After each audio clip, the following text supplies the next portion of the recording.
Welcome back to True Crimes with Sisters, where we dive deep into the cases that shape communities and leave lasting impacts. I'm Ashley, and today we're bringing you a heartbreaking story out of Brown Deer, Wisconsin, the case of 23-year-old Arieuna Reed. Hi, I'm Donnie, and this case is one of domestic violence, resilience, and tragedy. Arieuna was a young mother, a medical assistant, and was on a path to building her own vending machine business. But on February 5th, 2022, her life was cut short in a horrific act of violence.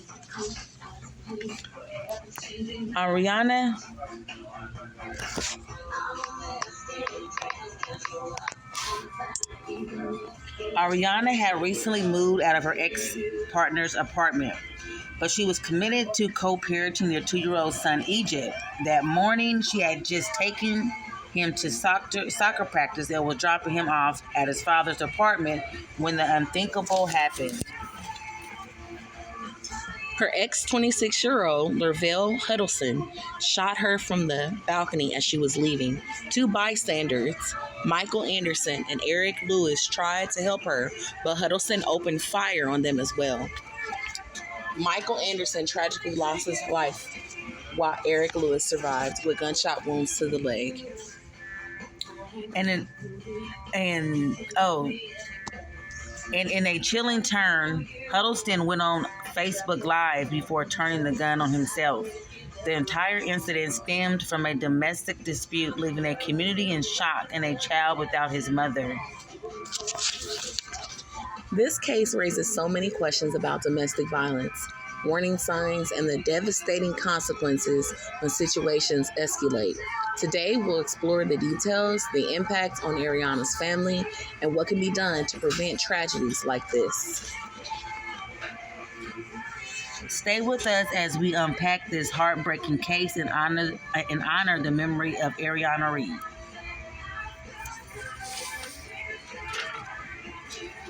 And I'm going to play a news clip from that day.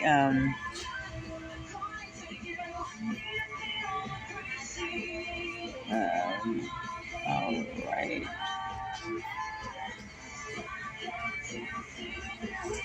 Okay. Now, this news clip is from WISN, Channel 12 News there, a local news station there that was in Brown Deer. Just one moment.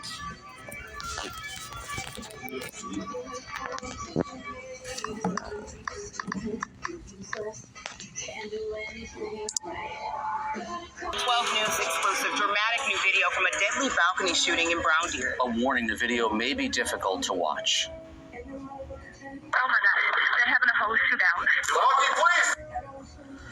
3 people died in the shooting last February, including the gunman. 12 News Hillary Mintz is live in Brown Deer tonight. Hillary, you went through hours of video and audio recordings in the case.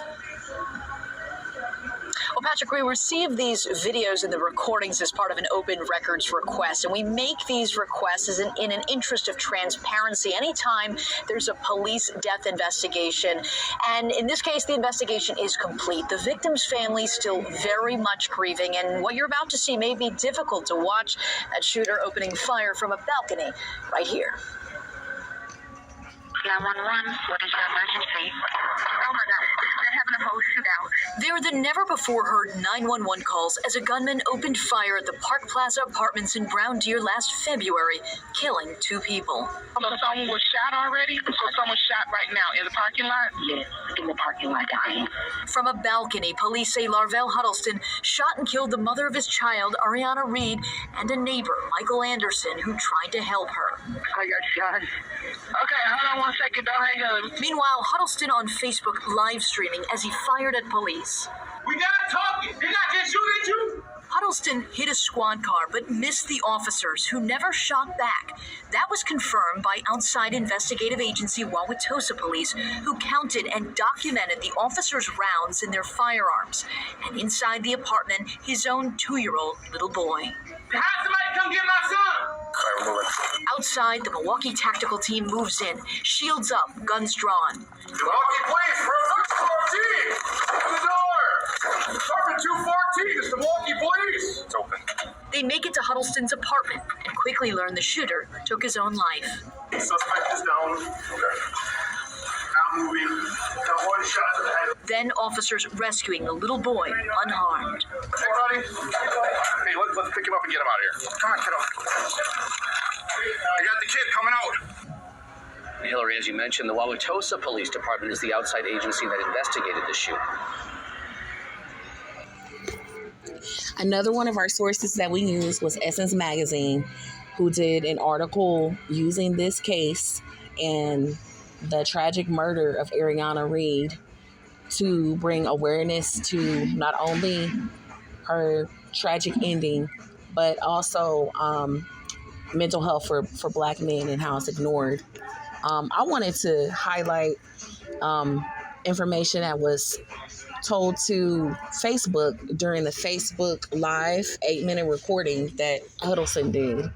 During the recording, he's seen carrying the firearm that he used to kill Arieuna and the other gentleman with from the balcony. And he also zooms in to the clothing that he wants to be buried in. He's also asking for the police to retrieve his son because he plans on taking his own life. During the recording, he's also talking about how he struggled with mental health. And he's quoted as saying, N-words, going to think it's over a B, but it's not. He also mentions during the video that his son is going to be okay because he has good grandparents. Basically saying he already knows that he's took his mother away from his son and that he's going to be, taking his own life as well. And that, it will be their responsibility to take care of his child because they're such good people. It's such a selfish, cowardly act for him to do that. Take the mother and take himself away from his child over an argument. Also, I wanted to highlight that a few years later, also on Facebook in September of 2020, Huddleston got online and posted a quote about how he suffered from PTSD. He didn't really go into detail about why he suffered from PTSD, but he did mention that he did have some mental health issues. It brings a lot of questions to mind. Was Huddleston ever taken to get treatment or counseling or any kind of help for his mental health? Or was it ignored because everybody thought he was such a good person? I think when people make posts like that publicly on Facebook, it's a cry for help. They're asking for some kind of help, some kind of attention, and maybe he was silent. Yeah, that's a good point when it comes to mental health and just in general in the Black community. A lot of times, a lot of things are just like the old saying, just kind of brushed under the rug. We deal with the issues and then we find ways to deal with them, whether it's drugs, alcohol, whether it's whatever you choose to do, we find other outlets instead of just getting treatment, getting somebody to talk to, whether it's it can not just be mental therapy, but it can also be psychotherapy. Sometimes medicine is needed and medication for those. We don't really know the depth of their relationship, Arieuna and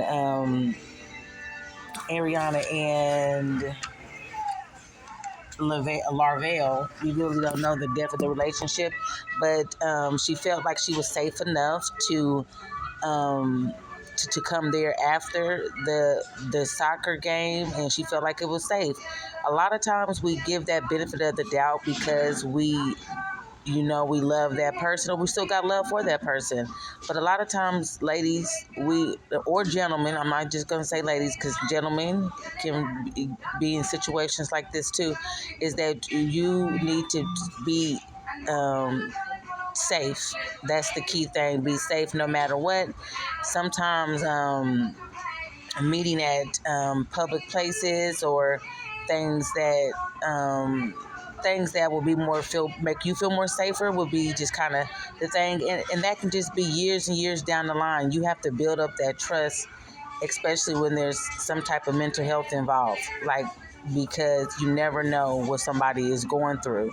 And I did want to bring up in the 8-minute live, he's ranting and going around, and he's going around saying, like, he's asking the neighbors or somebody outside, it could have been the police, to come get the little boy, because he must have already knew that he was going to unalive himself. So that must have been something that he was planning to do. But he still was a coward. He did not. When the police kicked the door down, the baby was just in there. So how sad is that? That the baby was just in there watching him, looking at him, and don't know what's going on. I believe at that time he was, how old? I want to say he was 3 or 2 years old. So he's a baby. He didn't know what was going on, and his cowardly dad just did that to himself in front of him. So it's going to be a lot of trauma and traumatic, and that's sad. Now he doesn't have a mom or a dad, because he felt like the grandparents was good. And mind you, these are the maternal grandparents. He's talking about Ariena's mother and father, that they were going to step up. So he knew his son was going to be in good hands, which his name was Egypt, their son. So that was just selfish. It's selfish, all around selfish.